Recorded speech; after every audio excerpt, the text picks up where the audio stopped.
안녕하세요. 네. 아무래도 어제 그 재보선 결과 정의당 그리고 자유한국당 한 곳이 이겼는데 뭐 여론조사에 나오던 대로의 결과이긴 합니다만 그런데 예상보다 이 창원 성산에서 막판까지 피말리는 이 개표 엎치락뒤치락도 아니에요. 그냥 계속 뒤쳐져 있다가 정의당이 신승을 하는 결과 이렇게 나왔습니다. 두 분은 어떻게 해석하시는지 최민희 전 의원부터.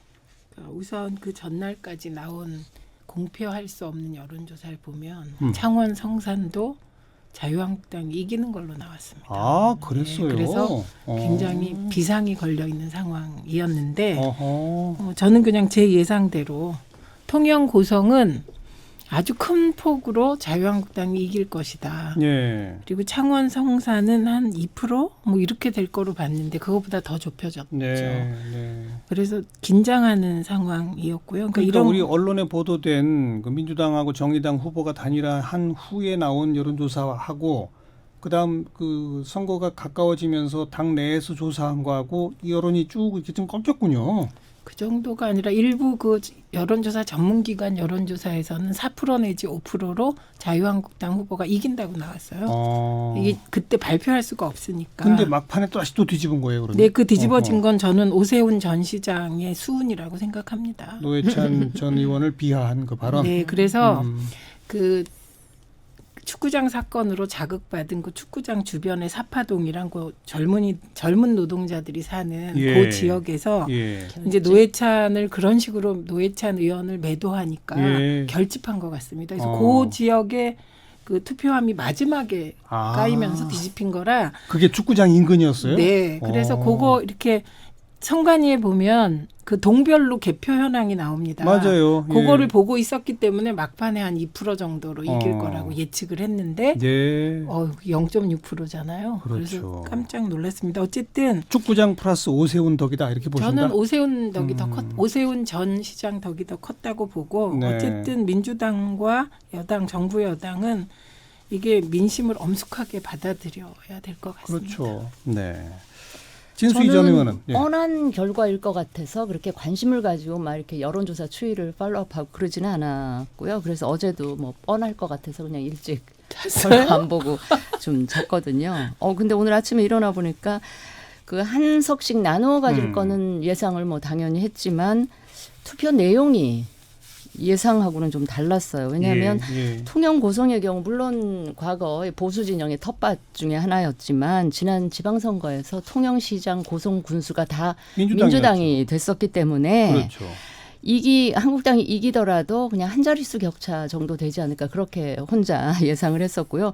창원 성산 지역은 더더욱 이게 노회찬 전 의원 지역구인데다가 또 후보 단일화도 있었기 때문에 상당히 넉넉히 낙승을 정의당 후보가 하지 않을까 이랬는데 그 예상하고는 굉장히 그렇죠. 달라서 한마디로 지금 최 의원님도 말씀하셨지만 그 여당인 민주당이 상당히 긴장해야 될 그런 결과가 아니었나 싶습니다. 그러니까 뭐 다른 거 다 제껴두고 지난 지방선거하고만 비교해도 1년이 채 흐르지 않았는데 민심은 확실히 변화했다 이겁니다.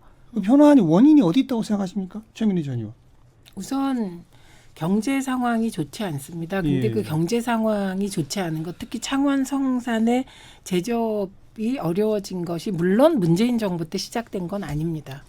제조업 문제가. 그런데 그럼에도 불구하고 현재 집권 여당이기 때문에 비판을 받을 수밖에 없다고 생각을 하고요. 그다음에 두 번째는 남북 관계, 북미 관계, 즉 한반도 평화 문제가 이제 국민들이 북한이 미사일 도발을 안 하고 핵실험을 안 하는 정도로 만족할 수 없을 만큼 기대치가 커졌는데 하노이 회담이 결렬된 여파가 있고 또 결정적으로는 인사청문회가 선거 기간에 겹쳐서 불리하게 작용했고 또 본인은 아니었겠지만 김의겸 대변인 문제가 저는 뭐 창원 성산의 경우 제가 여론조사 전문가한테 물어보니 그게 한 4, 5% 깎아 먹었을 것이다. 이렇게 평가를 하시더군요. 네. 막판 악재도 또 몰렸다. 네. 근데 이제 그런 소소한 거 말고 저게 뭉뚱그려서 저는 좀 생각을 해봤는데요. 지난 지방선거 때까지만 해도 현 정부에 대한 기대가 계속 살아 있었고 거기에 이제 남북회담 사상 최초로 북미 그렇죠. 정상회담이 열리는 뭐 이 분위기가 컸었는데 이제 시간이 흐르면서 저는 두 가지인 것 같아요. 결국 이 정부가 권력을 행사함에 있어서는 오만하고 네. 그러나 이 민생에 응답하는 데는 좀 무능했다. 예. 그러니까 결국 이제 오만과 무능한 거 아니냐라는 이런 정부에 대한 인식이 국민들 사이에 차곡차곡 쌓이고 있는 게 아닌가.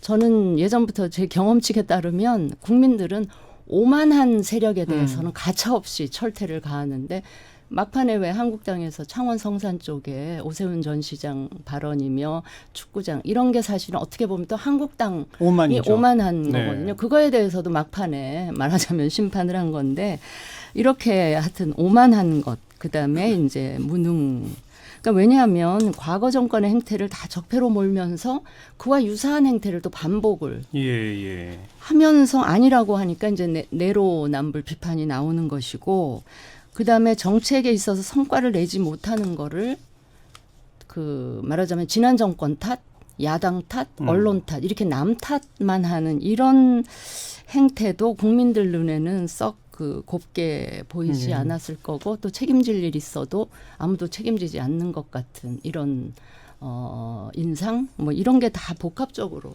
작용해서 그러니까 진수희 전 의원이 지적한 그런 등등으로 느끼는 사람들이 차곡차곡 쌓여왔다. 한 1년 동안 계속 그런 것 반복되고 같아요. 쌓여왔다라고 예. 보신다. 그래서 저는 그냥 냉정하게 보면 지금 여당인 민주당이 정말 긴장하지 않으면 뭔가 변화를 줘야 된다. 내년 총선에는 뭐 이게 전국적으로 이런 분위기가 될 수도 있는데 있다. 한 가지 그나마 민주당 입장에선 이 상황이 총선 있기 한참 전에 이 상황을 한번 경험하면서 이제 긴장하게 될 건데 저는 선거 때 있잖아요. 특히 총선 같은 경우는 긴장하고 위기의식을 가지는 쪽이 나중에 이겨요. 선거는 또 이기더라고요. 그래서 뭐 민주당 분들은 그렇게 얘기를 하시더라고요. 뭐 예방주사를 미리 맞은 거가 참 그나마 다행이다. 뭔가 예방주사 맞았으면 변화가 있어야죠. 그 점은 어떻게 보세요? 그렇죠. 예, 그리고 최근에 있었던 일련의 그 작은 일이라고 작은 일이라고 저는 생각하지 않습니다. 그러니까 작은 걸 통해서 지금 자세나 태도 이런 걸 볼 수 있는데 문재인 대통령이 강조하시는 태도가 있습니다. 예, 그런 것에서 조금 청와대 참모들이나 뭐 이게 조금 해이해지지 않았나 이건 하여튼 분명히 그렇죠. 점검을 해야 될 것 같습니다. 그리고 예방주사라는 게 미리 몸에 바이러스를 아주 억만분의 1쯤으로 죽여가지고 방사선으로 죽여서 넣는 거잖아요. 그렇죠. 예방주사가 톡톡히 역할을 해야 되니까 해야 되죠. 뭔가 대책을 시급히 마련해야 하지 않을까요? 근데요, 점점 시간이 갈수록 아마도 뭐 제가 또 경험했던 바로는 청와대하고 당 사이에는 이제 거리가 조금씩 생겨날 수밖에 없어요. 왜냐하면 청와대에 계신 분들은 정말 이 냉정하게 자신들을 못 돌아봐요. 그러니까 대통령 가까이에서 우리 대통령이 저렇게 밤잠 안 자고 저렇게 열심히 해외 왔다 갔다 하면서 저렇게 열심히 일하는데 그 대통령에 관해서 밖에서 뭔가 비판이나 지적이나 있게 되면 그냥 야속한 거예요. 원망스럽고 이렇게 몰라주나. 그런데 이제 그런 분위기만 있으면 곤란한 거죠. 근데 당은 또 아니거든요. 특히 선거가 다가올수록 이게 당이 주도를 해야죠. 그렇죠. 그러다 보면 당청 간에 조금 불협화음이나 이런 게 있을 수밖에 없는.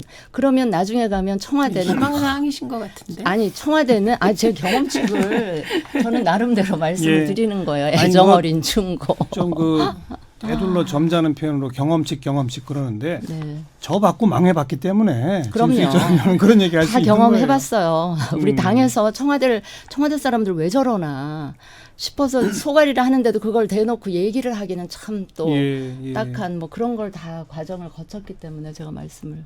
아니 뭐 거기도 다 경험하셨잖아요. 대통령님까지 이른 세력인데요. 그렇기 때문에 뭐 호락호락 넘기지 않겠죠. 그리고 저는 자유한국당이 사실상 승리 이러면서 막 한껏 그 이제 오만해지는 거죠 벌써. 지금 그렇더라고요. 그리고 이제 민주당 쪽은 되게 차분하게 민심을 무섭게 받아들이겠다 이렇게 차분해야지 되니 그러면 그런 상황인데 어떻게 방방 뛰겠어. 그러니까 어쨌든 그런 걸 보면서 예. 1년 후에 뭐 무슨 일이 벌어질지 모르기 때문에 1년 후를 예단하기는 어렵다. 자, 지금부터 그 사이에 이제 정계 개편 가능성이 또 자꾸만 이게 모락모락 김이 피어오르는데 그 첫 번째가 바른미래당이에요. 진수희 전 의원. 네. 지금 창원 성산에 특히 손학규 대표가 뭐 한 달여 상주하면서 운동도 했는데 득표율이 3.57%. 민중당 후보보다도 적게 나왔거든요. 그렇죠. 그래서 또 뭐 이현주 의원은 10% 미만 나오면 손학규 대표 그만둬라 막 이런 바 있는데 바른미래당 지금 분위기가 착잡할 것 같아요. 그렇죠. 분위기 착잡하고 아마도 수습하는 게 난망할 그러니까요. 정도로 네. 앞으로 당분간 내홍이 심각할 듯 해 보이고요. 이 선거 있기 전에 이미 선거제 개편 패스트트랙 건 네. 관련해서 당에 완전히 두 견해로 쫙 갈라져 두동강 있는데 났죠. 그나마 재보선 때문에 이렇게 수면 아래로 지금 잠복 상태였다가 이제 그것까지 겹쳐서 그렇죠. 엄청 심각한 이제 내용이 있을 걸로 보여서 지금 손학규 당 대표님이나 김관영 원내대표 두 대표가 굉장히 당분간 곤혹스러우실 것 같아요. 게다가 한국당 쪽에서는 이번에 창원 성산 결과가 못내 아쉬울 겁니다. 만약 보수가 지금 정의당하고 민주당 후보가 단일화를 했잖아요. 물론 민중당이 또 여전히 예, 출마했기 남아있었지만. 때문에 이제 진보 진영이 완전 단일화된 건 아닌데 그럼에도 불구하고 이 보수가 단일 대오로 이 선거를 치렀더라면 이길 수도 있지 않았겠나 하는 생각에서 못내 아쉬운 생각이 들 거고 아마 내년 선거 전에 뭔가 그런 단일 대오의 흐름이 만들어져야 되지 않느냐라는 그런 생각을 좀 하고 있을 것 같은데 이제 바른미래당이 지금 이 상황이라서 예. 저는 시간 문제지 그 정계 개편 흐름이 늦어도 하반기에는 나온다. 그 본격화되지 않을까 싶습니다. 그 말씀은 바른미래당은 쪼개질 것 같다. 지금 태생적으로 그렇게 되어 있어서 그래요. 예, 좀 최민희 전 의원은 조심스럽지만 어떻게 보세요? 일단 보수 단일화 부분은 시도도 안 해놓고 그런 생각하면 진짜 그건 놀부심보 같고요. 그리고 단일화도 능력입니다. 네, 그래서 이 부분은 뭐 조금 그냥 걱정하신 거고 저는 이걸 손학규 대표나 김관영 대표한테 책임을 물을 수가 없다고 봅니다. 그나마 두 분은 당이 존재했고 당의 대표로서 열심히 뛰셨죠.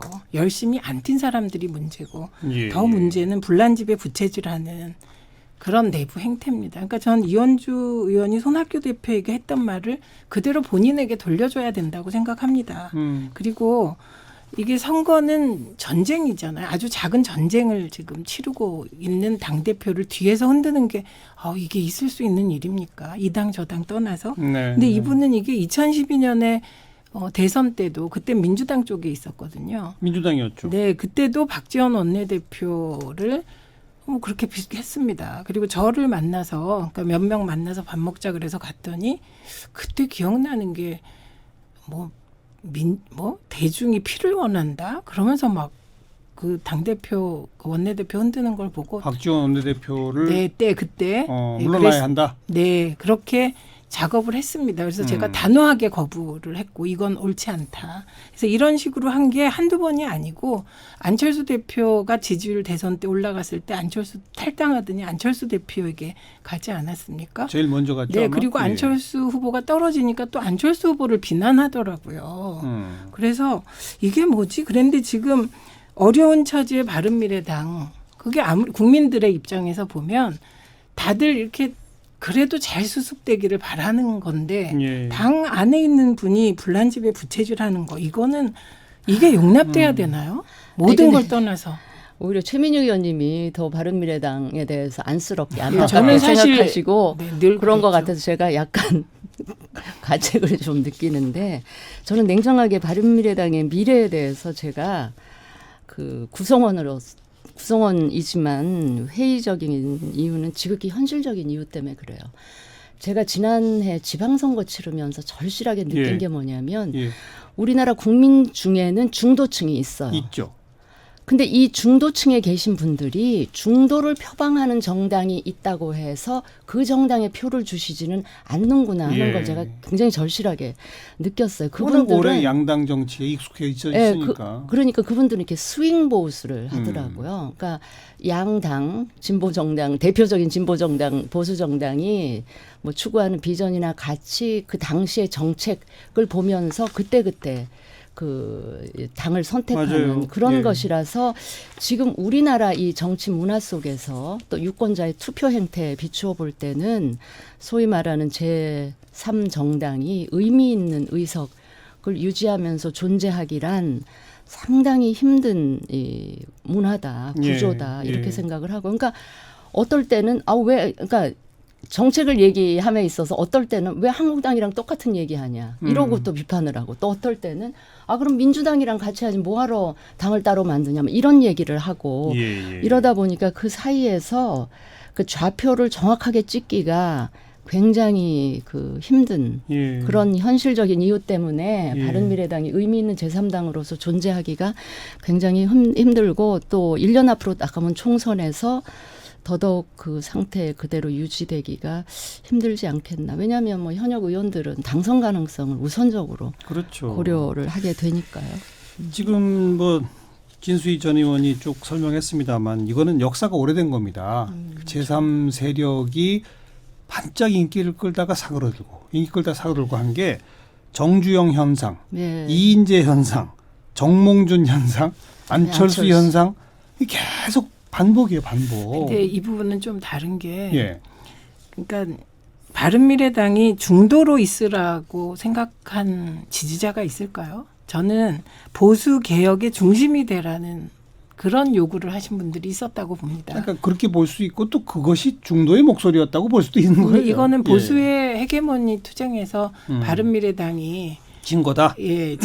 지금 진 거죠. 저는 이제 늘 우호적으로 보고 있었던 건 적어도 우리나라의 보수가 안보에 있어서 극우적 색깔론에선 벗어나야 되고 또 경제에 있어서는 적어도 보수가 사실은 서민 경제에 더 관심이 많아야 되지 않습니까? 그런 생각 때문에 국정농단까지 있었고 그 태극기 세력보다는 보다 합리적인 보수 지지층이 보수 개편의 중심이 되기를 바랬던 예. 그런 것이었습니다. 요즘에 대해서 잠깐 예, 짧게 말씀하세요. 반론을 할 텐데 저는 바른정당의 존재 이유는 충분히 저는 있었다고 생각해요. 그래서 네. 바른정당의 시도는 저는 결과적으로 뭐 실패는 했지만 비판합니다. 굉장히 의미 있는 도전이었고 음. 시도였다 이렇게 생각을 해요. 근데 이게 바른미래당이 되면서 유승민 전 대표 같은 분은 계속 우리는 개혁 보수 를 주장을 했는데 이제 손학규 대표가 같이 이렇게 맞아요. 그 하면서 중도의 합리적인 진보까지 이렇게 그러니까 그물을 넓게 친다고 해서 고기를 많이 잡는 건 아니에요. 물고기가 많이 있는데 예. 가서 작은 그물을 치더라도 그물을 쳤어야 되는데 알겠습니다.